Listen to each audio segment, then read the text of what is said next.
ang budget ng Pilipinas ay hawak lang ng dalawang tao. Hawak lang siya ni Congressman Zaldico at ni Congressman Martin Romualdez. Yan ang katotohanan. Halimbawa ko dito, medyo mahaba ito, kaya pagpasensyahan mo. Ang halimbawa ko dito, sa DepEd muna tayo. Sa Department of Education, noong taong 2023, merong 5 billion na inapprove para sa classroom construction. Nagulat ako kasi merong mga lumapit na miyembro ng House na humihingi. Hinihingi nila yung 5 billion, parte ng 5 billion na budget. Wala kasi akong experience sa ganyan. At saka ang pagkakaintindi ko, pag inapprove na yan ng Office of the President, ibibigay na yan, pagdediretso na yun sa approval at trabaho ng Department of Education sa construction ng mga classroom. Nagulat ako, may humingi. Magkano ba ang amin dyan? Magkano ba ang amin dyan? So sinabi ko, hindi pwede ito. Kasi ang mangyayari nito, hindi magagawa ng Department of Education ang trabaho namin na mag-construct ng classroom ayon sa classroom backlog at sa prioritization base sa backlog at sa classroom construction. So sinabihan ko yung isang congressman, sabihan ninyo si Martin Romualdez na hindi pwede chap-chapin ang classroom construction na 5 billion. Kaya kung makikita ninyo sa budget proposal na approved ng Office of the President, 5 billion yon. Pero nung lumabas yung GAA o yung budget approved noong 2023, naging 15 billion siya. Dahil hindi nga ako pumayag na kunin yung 5 billion, dinagdagan nila ng 10 billion yung classroom construction ng Department of Education. Yung 10 billion na yon hindi kontrolado ng Department of Education. Controlled yon ni Congressman Zaldico at Congressman Martin Romualdez. Hindi ko na kailangan ng corroborative witness dito dahil makikita niyo yon sa papel. Makikita ng taong bayan yon sa papel. NEP, 5 billion, lumabas ang budget approved, 15 billion. So maiintindihan niyo, 'di ba? Bakit pa tayo magbo-budget hearing para sa Office of the Vice President? 2 tao lang naman ang nasusunod sa budget ng bayan natin. Halimbawa, taong 2024.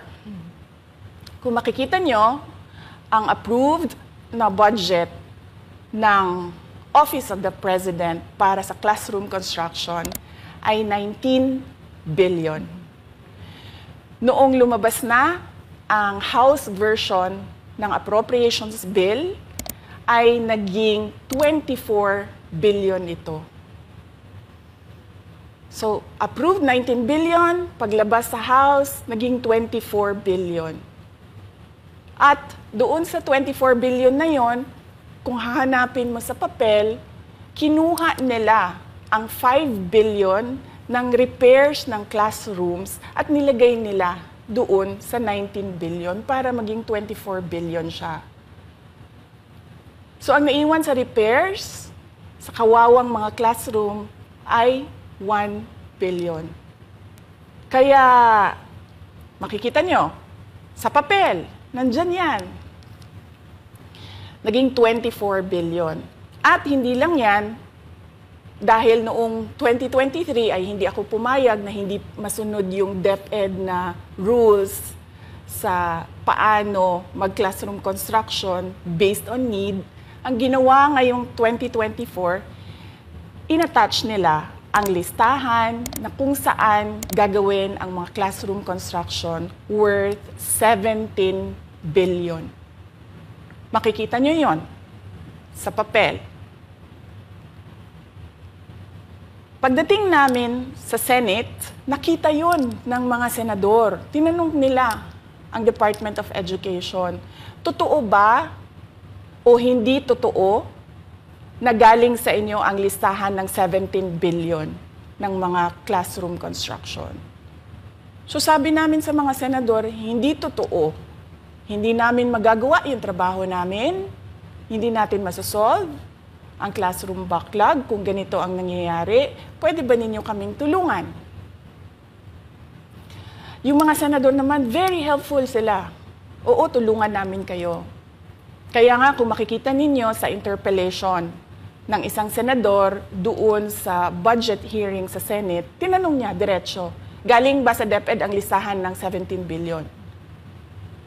Galing ba sa DepEd ang listahan na inattach doon sa House version? Sinabi namin hindi. Hindi galing sa amin yan. On record yon. Makikita nyo sa mga videos, balikan nyo yung mga videos. Makikita nyo. Yes, my concern, Madam Chair, Mr. President, under the GAB, I observed that there was an increase in the budget for the construction of new classrooms from 19.6 billion to 24.6 billion. However, this is my concern, which you mentioned earlier, that the repairs and rehabilitation of classrooms was decreased from 6.5 billion to 1.5 billion.